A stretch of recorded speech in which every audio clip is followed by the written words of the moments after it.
ঠিক আছে, দেখো আগের দিন যেটা বলেছিলাম সেটা হচ্ছে সরল ভেদ। প্রথমে যেটা জানতে হবে,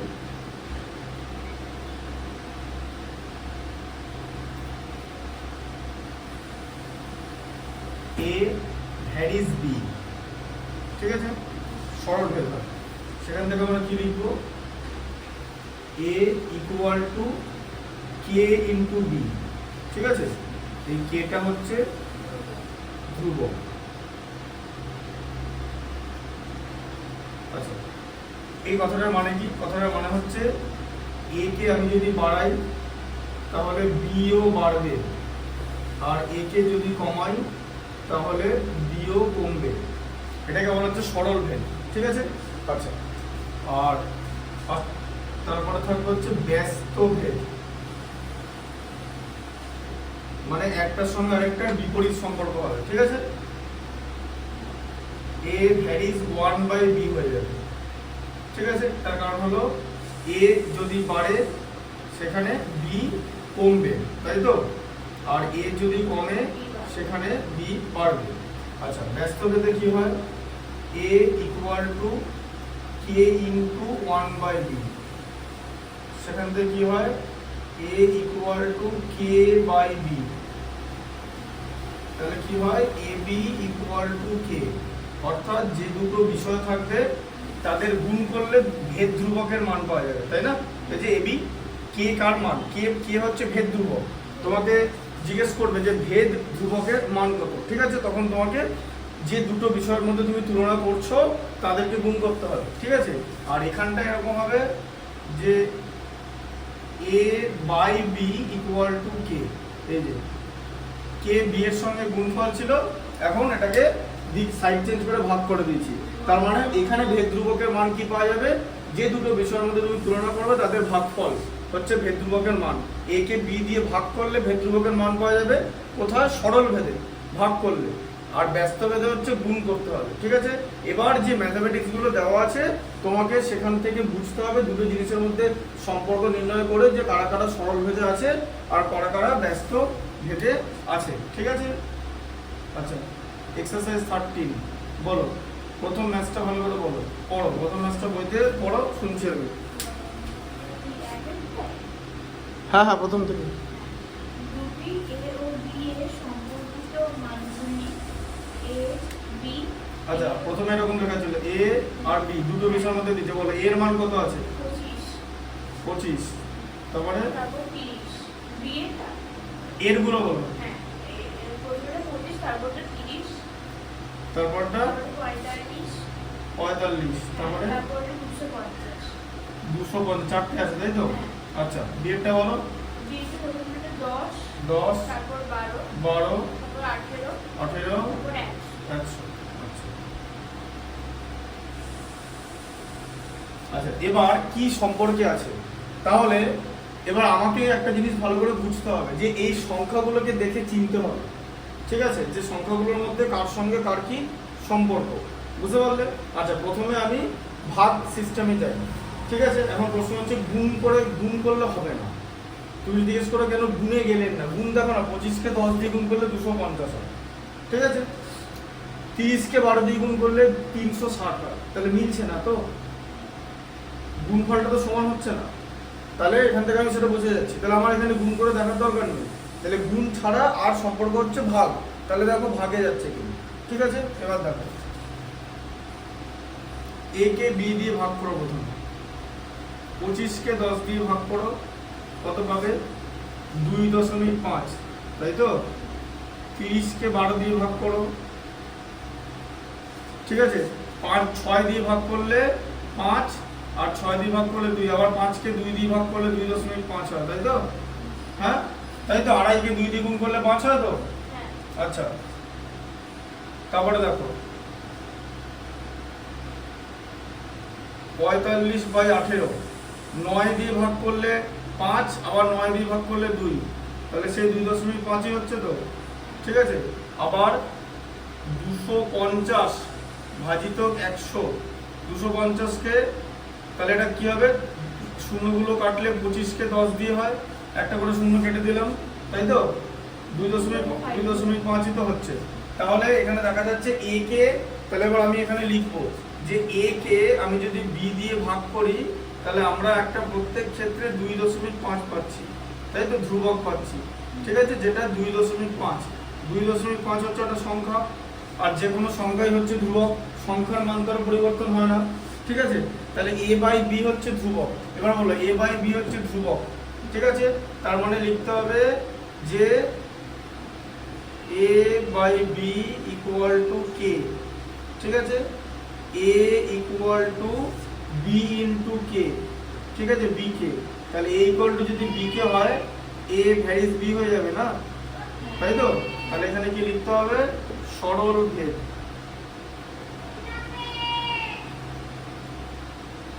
সরল ভেদে আছে। আর তোমাকে কি জিজ্ঞেস করেছে, বলেছে না নির্ণয় করি বা ভেদ ধ্রুবকের মান লিখি। ঠিক আছে, তাহলে তুমি এখানে লিখে দিলে ধ্রুবক ইকুয়াল টু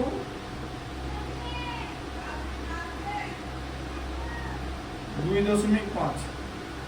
ঠিক আছে, ভেদ ধ্রুবকের মান বুঝতে পারলে কনসেপ্টটা। দেখো গুণ হলো না, তাহলে ভাগ করতে হবে। ঠিক আছে, আচ্ছা দুয়েরটা বলো।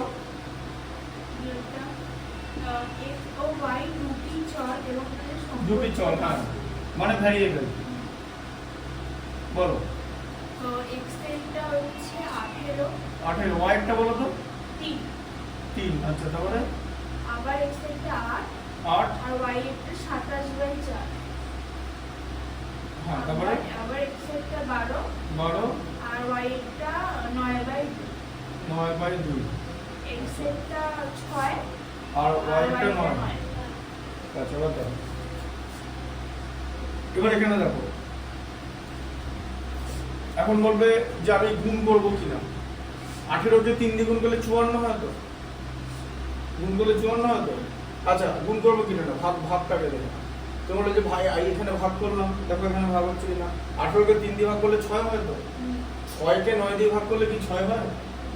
তাহলে ধ্রুবক আসবে না তো, তাহলে ভাগ ক্যান্সেল হয়ে গেল, মানে ভাগ হবে না।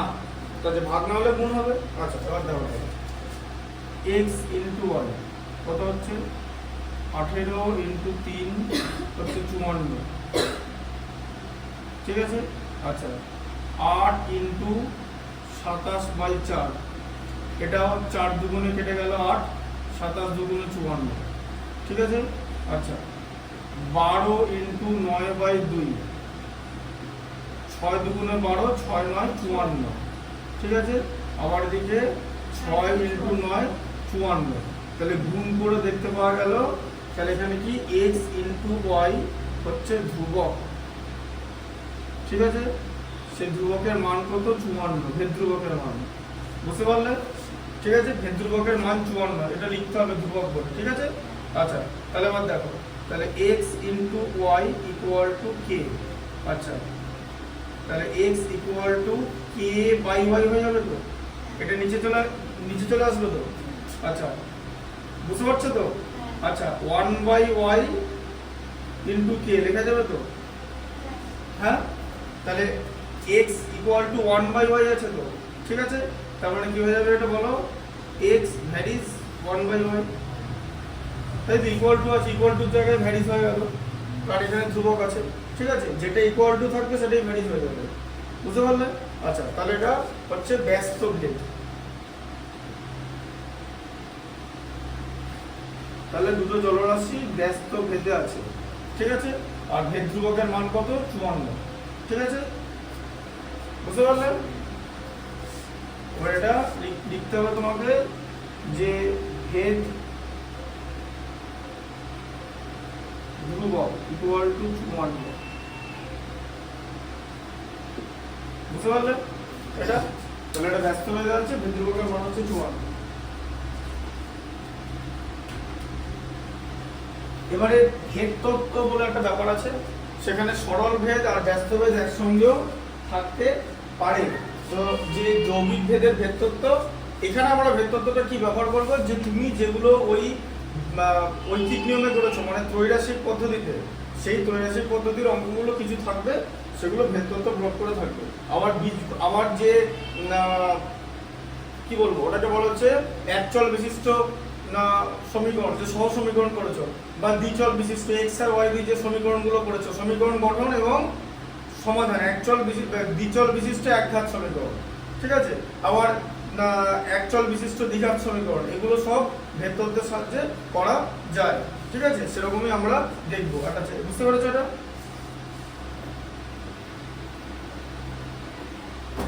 তাহলে এই দুটো ম্যাচ বইতে দাগ দিয়ে রাখো, দাগ দিয়ে দাও, গোল দাগ দিয়ে দাও।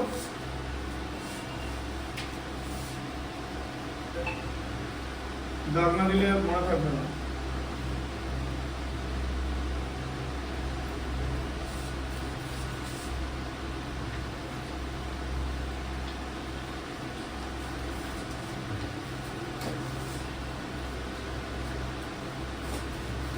তিনটা দাও, তাই তো? তিনটা পড়ো, কি আছে? বিপিন কখন আমার পড়ো? বিপিন কাপুর ট্যাক্সি 25 মিনিটে 14 কিলোমিটার পথ অতিক্রম করে। এই গতিবেগে ট্যাক্সি চালিয়ে 5 ঘন্টায় তিনি কতটা পথ যাবেন তা বের করতে। আচ্ছা, কতটা পথ যাবেন এটা জিজ্ঞেস করেছে, তাই তো? কতটা পথ যাবেন, তাহলে দূরত্ব বার করতে হবে তো। আচ্ছা, যেটা বার করতে হবে আমরা কি করি, তুমি যে ত্রৈরাশিক পদ্ধতিতে যখন সমাধান করো তখন তো এরকম সাজিয়ে লেখো দুটো জিনিস, সময় দূরত্ব, এরকম করে কি বার করবে, এখানে দূরত্ব বার করবে তো, সেটা ডান দিকে থাকবে, ঠিক আছে। আচ্ছা,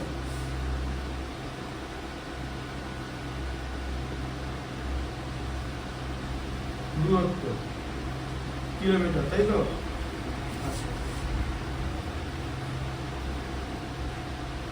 সময় বলো, ওটা ম্যাথটা একবার বলো, সময় কি দেওয়া আছে এখানে? 25 মিনিট আর 25 মিনিট 5 ঘন্টা দুটো দেওয়া আছে। আচ্ছা, তাহলে সময়কে মিনিট লিখি, ঠিক আছে, এককটা এখানে লিখতে হবে। তাহলে 25 মিনিটে 14 কিলোমিটার দূরত্ব অতিক্রম করে, তাহলে 5 ঘন্টা মানে 5 × 60, তাহলে 300 মিনিটে কত করবে, ঠিক আছে। আচ্ছা, এবার ব্যাপারটা হচ্ছে সময় এবং দূরত্ব, গাড়ি যদি একই গতিবেগে থাকে, এখানে লিখে দিয়েছে গতিবেগ হচ্ছে ধ্রুবক, তাহলে একই গতিবেগে থাকলে যত বেশি সময় তত বেশি দূরত্ব অতিক্রম করবে, তাহলে সময় বাড়লে দূরত্ব বাড়বে, তাই তো? কি সময় বাড়লে দূরত্ব বাড়বে তো, তাহলে একটা বাড়লে আরেকটা বাড়ছে তো। আচ্ছা, তাহলে এবার এখানে সময়কে এ লেখো, ঠিক আছে, আর দূরত্বকে বি দিয়ে দেবে। আচ্ছা, তাহলে এখানে লিখতে হবে সময় ভ্যারিজ দূরত্ব, ঠিক আছে, সরল ভেদ, কারণ সময় বাড়লে দূরত্ব বাড়বে, তাই তো? তাই তো? তাহলে এ ভ্যারিজ বি। আচ্ছা, এ equal to B into k, ঠিক আছে, কে হচ্ছে কনস্ট্যান্ট। আচ্ছা, এবারে কি বলবে, এবারে আমরা কি করবো বলো তো? এরপরে ম্যাথটা কি হবে এটা তো লিখলাম, কিছুই না, এর দুটো মান আছে, বি এর একটা মান আছে, দেখেছো? তাহলে এবার বি এর তো আরেকটা মান বার করতে হবে, সেটা এর মানের সাহায্যে বি এর মান বার করবো। এখন এখানে কি বসাবো, এর প্রথম মানটা বসাবো 25, এবার এর মান এখানে 25 বসাবো, এগুলো করতে করতে শিখতে হবে। আর বি এর মান কত বসাবো তো 14, ঠিক আছে, ইন্টু কে, তাহলে কি হলো 14k ইকুয়াল টু 25, তাই তো? আর 300টা বসবে না? দাঁড়াও, এই লাইনটা লিখিনি বলছি। 300টা কেন বসবে পরে বসবে, শোনো, 25-এর সঙ্গে 14 সম্পর্ক কি? এর মান 25 হলে বি এর মান 14 হয়, তাহলে এর মান 300 হলে বি এর মান কত, এই হচ্ছে অঙ্কটা। তাই এখানে এ যখন 25 বসিয়েছি, বি আমি 14 বসাবো, দিয়ে ধ্রুবক পাবো তো। আচ্ছা, সম্পর্ক তো আর চেঞ্জ হবে না, আবার তোমাকে লিখতে হবে A varies B, A equal to B কে, ঠিক আছে। আচ্ছা, এরকম দেওয়া থাকবে। এবার শোনো, এখানে এবার এর মান 14 বসাবো, এই যে সমীকরণটা এটা 2 নম্বর মানে সেকেন্ড সমীকরণ, তো মানে সেকেন্ড সমীকরণটা দুটো মান দেওয়া আছে। আচ্ছা, এবার তুমি আমাকে বলো, এখানে বি এর মান নেই তো, তাই তো? এ এর মান আছে তো, কি এর মান আছে, হ্যাঁ, বসবে। এই যে কে এর মান, তাহলে সমীকরণ থেকে তো তিনটে জিনিস আছে, তার মধ্যে দুটোর মান দেওয়া আছে, তাহলে একটা বেরোবে। এবার বুঝতে পারছো জিনিসটা, কনসেপ্টটা? আচ্ছা, তাহলে এবারে এর মান এখানে কত বসাবো, 300, তাই তো? হ্যাঁ, আচ্ছা, বি ইন্টু কত হবে 25/14, তাই তো? আচ্ছা, এবার দেখো তাহলে বি ইন্টু কে এর ভ্যালুটা বসিয়ে দিলাম, ঠিক আছে? 25/14 ইকুয়াল টু 300, তাই তো? তাহলে বি ইকুয়াল টু কত? 300 ইন্টু 14/25 হবে তো? উল্টে গেল তো? হ্যাঁ, কারণ এটা গুণ ছিল বি এর সঙ্গে। যখন আমি এটাকে ডান দিক থেকে বাঁ দিকে পাঠালাম সমীকরণের, তখন গুণটা তো ভাগ হয়ে যাবে, মানে এই রেসিপ্রোকাল হয়ে যাবে, মানে অনন্যক হয়ে যাবে। 25/14 এর অনন্যক কত? 14/25, এবার বুঝলে? আচ্ছা, এবার দেখো, তাহলে 25 কে 12 দিয়ে গুণ করলে 300 হয়, ঠিক আছে? 12, তাহলে বি ইকুয়াল টু কত? 12 ইন্টু 14, 14 12 কত? 14 10 140, 14 দুগুণে 28, মানে 168 বি এর মান, ঠিক আছে? তাহলে বি এর মান হচ্ছে 168। তাহলে এবার কি হবে? এটা উত্তর লিখতে হবে, তুমি এরকম উত্তরটা লিখে দেবে যে তিনি 168 কিলোমিটার দূরত্ব অতিক্রম করবেন, তাই তো? বুঝতে পারলে কনসেপ্টটা? উত্তরটা খুলে রাখো তো, উত্তরটা খুলে রাখো, উত্তরটা দেখে, হ্যাঁ ঠিক আছে, উত্তরের জায়গাটা খুলে রাখো, আমার মিলিয়ে দেখে নিও। হ্যাঁ, এই তো কিছু না, এটা দেখার কিছু নাই। 25 12 300, 14 12 168, এই যে একে 12 দিয়ে গুণ করা যায়, এটা 12 এরকম করেই হয়, অনুপাত। এই ওই যে অনুপাতে কিন্তু অঙ্কটা করা যায়। অনুপাতে অঙ্ক করলে তোমাকে তো নম্বর দেবে না, এখানে ভেদ তথ্য প্রয়োগ করে করতে হবে। তুমি তো এরকম করতে হবে না যে 25 মিনিটে যায় 14 কিলোমিটার, 1 মিনিটে যায় এত কিলোমিটার, 300 মিনিটে যায় এত কিলোমিটার, এটা করতে পারবে না, ঠিক আছে? কিন্তু এখন প্রশ্ন হচ্ছে, তাহলে আমার যে উত্তরটা ঠিক সেটা কি করে দেখবো? পরীক্ষার খাতাতে পাশে তো উত্তর দেওয়া থাকবে, কোশ্চেনের পাশে, শোনো এখানটা সরল সম্পর্ক তো, সরল তো, এইটাকে কি দিয়ে গুণ করলে যা হয় এটাকেও সেটা দিয়ে গুণ করতে হবে। 25-এর সঙ্গে 300-র কি সম্পর্ক? 12 তো, 25-কে 12 দিয়ে গুণ করলে 300 হবে তো, তাহলে 14-কেও 12 দিয়ে গুণ করতে হবে। সরল সম্পর্ক এটা হয়, এরকম করে উত্তর মেলাবে। 14 12 168, বুঝলে? 25-এর এই যে সম্পর্ক, ওই যে ভাগের সম্পর্কটা বলেছিলাম, যে 25-কে 12 দিয়ে গুণ করলে তাহলে এটাকেও 12 দিয়ে গুণ করতে হবে। নিচটাকে ওপরকে 12 দিয়ে গুণ করলে যদি নিচেরটা হয়, তাহলে এই ওপরকেও 12 দিয়ে গুণ করতে হবে, কারণ 12 হচ্ছে তোমার এখানে এইখানে ভেদ ধ্রুবক, ঠিক আছে? মানে এই সমানুপাতের কনসেপ্টে ধ্রুবক, বুঝতে পেরেছো? আচ্ছা, কনসেপ্টটা বুঝতে পারলে এভাবে করতে হবে। আচ্ছা, 4-এরটা বলো, 4-এর অঙ্কটা কি আছে? 3-2, বাবা 3-2 আছে তো? এটা 3-1 ছিল। হ্যাঁ বলো। আমাদের স্কুলে প্রথম শ্রেণী 24 জন শিশুর মধ্যে একমাত্র সন্দেশ সময়কালে ভাগ করা করে দিলাম এবং প্রত্যেকের অংশগ্রহণ গোটা সন্দেশ পেল। যদি শিশুর সংখ্যা 4 জন কম হতো, তবে প্রত্যেকে অল্পটি গোটা সন্দেশ পেত। কতগুলো সন্দেশ পেত, তাই তো? তাহলে এখানে সন্দেশ হচ্ছে এদিকে থাকে,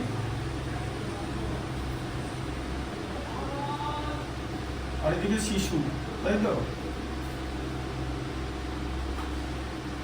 শিশু হচ্ছে এ, সন্দেশ হচ্ছে বি। আচ্ছা, এবার বলো যে 24 জন শিশুর মধ্যে সন্দেশকে ভাগ করে দিলাম, প্রত্যেকে 5টা করে সন্দেশ পেল, 24 চারিদিকে 5। আচ্ছা, এবার বলেছে যে যদি শিশুর সংখ্যা 4 কম হতো, তাহলে কত হতো? 24 - 4, মানে কত হচ্ছে? 20। তাহলে প্রত্যেকে কতজন সন্দেশ পেত, কটা করে সন্দেশ পেত, তাই তো?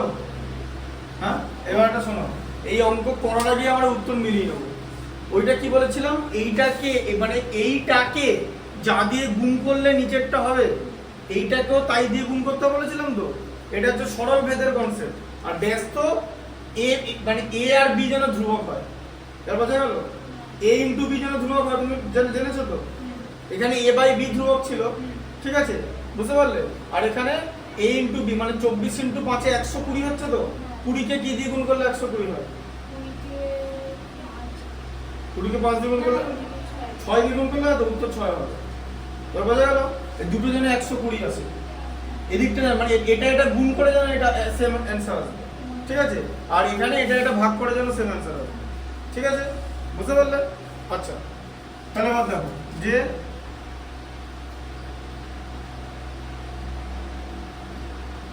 শিশু সংখ্যা এবং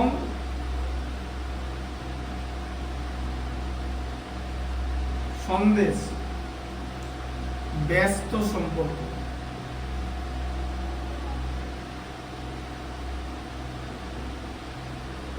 কারণ লোক সংখ্যার কাজের পরিমাণ যেরকম, দেখো শিশু সংখ্যা, তাহলে শিশু সংখ্যা বেশি হলে সন্দেশ কমে যাবে তো, আর শিশু সংখ্যা কম হলে সন্দেশ বেড়ে যাবে তো। ঠিক আছে, যে ধরো তুমি প্রতিদিন 5টা রুটি খাও, এখন তোমার থেকে ও রুটি খাবো, রুটি কিন্তু বাড়াবো না, এখানে সন্দেশ বাড়ানো হয়নি বলেছে, সন্দেশ সংখ্যা ধ্রুবক কিন্তু, বুঝলে ব্যাপারটা? কিছু পরিমাণ সন্দেশ বলে দিচ্ছে এখানে, যে 1 বাক্স সন্দেশ, 1 বাক্সই বলেছে, বা 1 বাক্সে যা থাকবে থাকবে। তাহলে ও যদি তোমার রুটি, তাহলে তুমি, ও যদি রুটি খেতে শুরু করে তাহলে তো রুটি ভাগ হয়ে যাচ্ছে, তাহলে তুমি আগে 5টা রুটি পেতে, তুমি এখন 5-এর 2টা রুটি পাচ্ছ, তাই তো? কেন? কারণ ওটাও দ্বিগুণ হয়ে গেল, দুজন মিলে খাচ্ছ, তার মানে লোক সংখ্যা বেড়ে গেল, তাহলে তোমার প্রত্যেকের ভাগের রুটি কমে যাবে, তাই তো? তার মানে এখানে কি দাঁড়াচ্ছে, যে শিশু সংখ্যা যদি কমে যায় তাহলে প্রত্যেকে বেশি সন্দেশ পাবে, সংখ্যাটা কমে গেল তো, শিশু সংখ্যা কমে গেল, তাই তো? তাহলে প্রত্যেকে সন্দেশ বেশি পাবে, ঠিক আছে? আচ্ছা, তাহলে এবার কি লিখবো? এ ভ্যারিজ বলো 1/b, ঠিক আছে, সেখান থেকে লিখবো a equal two 1/b into k, ঠিক আছে? আচ্ছা, এর মানটা বসাবো 24, তাই তো? 1/b এর মান বসাবো 5 ইন্টু k তো, হ্যাঁ? আচ্ছা, তাহলে k ইকুয়াল টু কত হবে? কোনাকুনি গুণ হয়ে যাবে, 24 ইন্টু 5 মানে 120 হবে k এর মান, তাই তো? বুঝতে পারলে? কোনাকুনি গুণ হলে যে কোনাকুনি, এই যে ম্যাথস করার আগে বলেছিলাম যে ধ্রুবকটা একই থাকবে 120, ঠিক আছে? আচ্ছা, এবার দেখো, আবার a ভ্যারিজ 1/b, আবার a equal two 1/b into k, ঠিক আছে? আচ্ছা, এবারে a এর মান কত? 20, তাই তো? আচ্ছা, 1/b ইন্টু k, k মানে তো 120, এরকম আছে তো? আচ্ছা, তাহলে কি হয়ে যাবে? এবার দেখো, এরকম আছে, এটা গুণফল আছে তো, তুমি তো সমীকরণ গঠন সমাধান করেছো, কি সমীকরণ সমাধান গঠন করেছো বলো? এই যে 0 0 কেটে গেল, গুণ আছে তো, অসুবিধা নেই তো, 2 6 12 তো। আচ্ছা, তাহলে এখানে কি হবে? যে 1 ইকুয়াল টু 6/b আছে তো, হ্যাঁ না? 6টা উপরে bটা নিচে তো, তাই তো? কোনাকুনি গুণ হয়ে যাবে তো, b ইকুয়াল টু 6, এই যে গন্ডগোল করবে না, কনসেপ্টে গন্ডগোল করবে না, কনসেপ্টে গন্ডগোল করলে কিন্তু অঙ্ক শেষ করতে পারবে না, অঙ্ক বুঝলেই হবে না, অঙ্কটাকে শেষ করতে হবে। অনেক অঙ্ক এরকম আছে যে স্টুডেন্ট বোঝে কিন্তু কনসেপ্টের গন্ডগোল আছে, যে তারপরে একটা জায়গায় এসে অঙ্কটা থেমে যায়, সেখান থেকে পারে না, এরকম আছে, এরকম প্রচুর ম্যাথমেটিক্স আছে, ঠিক আছে? বুঝতে পারলে? তাহলে b ইকুয়াল টু হচ্ছে 6, তাহলে প্রত্যেকে 6টা করে সন্দেশ পাবে, তাহলে বুঝতে পারলে b এর মান বেরিয়ে গেল। এবার উত্তর লিখে দিতে হবে, প্রত্যেকে 6টা করে সন্দেশ পাবে, ঠিক আছে?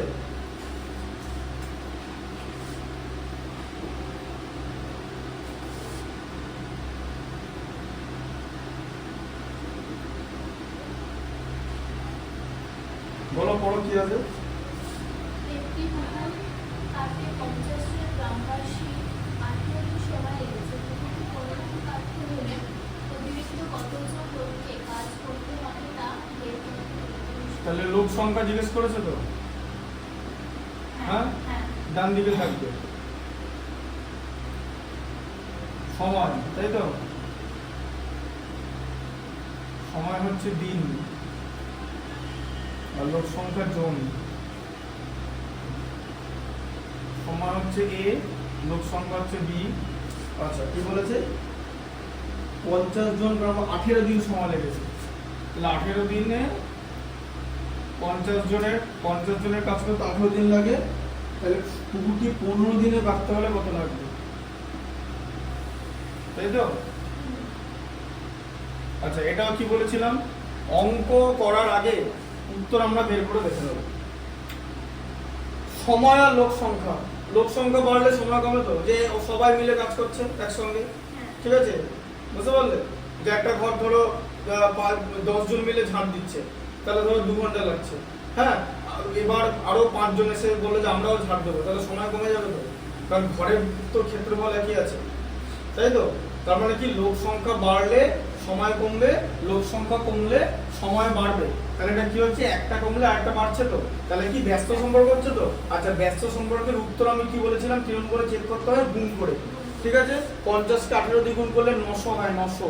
তাহলে 15কে কি দিয়ে গুণ করলে 900 হয়, 60 15 900। বুঝলে, 15কে 60 দিয়ে গুণ করলে। এই কোশ্চেনগুলো নিজেকে তোমাকে করতে হবে অ্যাজ এ স্টুডেন্ট, তোমার মাথায় আসবে যখন তুমি এটা চেক করবে, কারণ এখানে অ্যানসারটা মেলাতেও হবে। তাই মানে চেকই, তোমার তো পাশে অ্যানসার দেওয়া থাকবে না, তাই চেক করতে হবে কি করে সেটা তোমাকে বলে দিচ্ছি। আচ্ছা, তাহলে দেখো, সময় এবং লোক সংখ্যা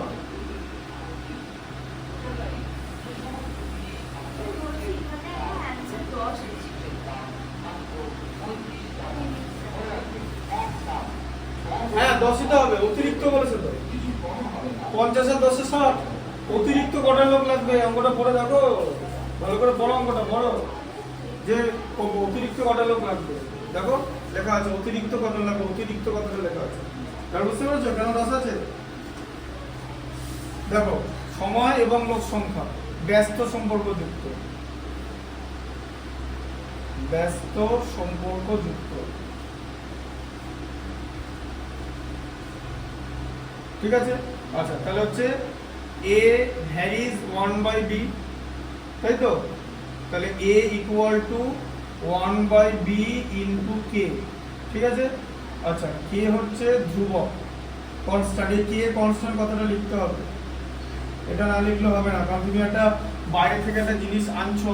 ঠিক আছে, k হচ্ছে এখানে ধ্রুবক, এটা লিখে রাখতে হবে।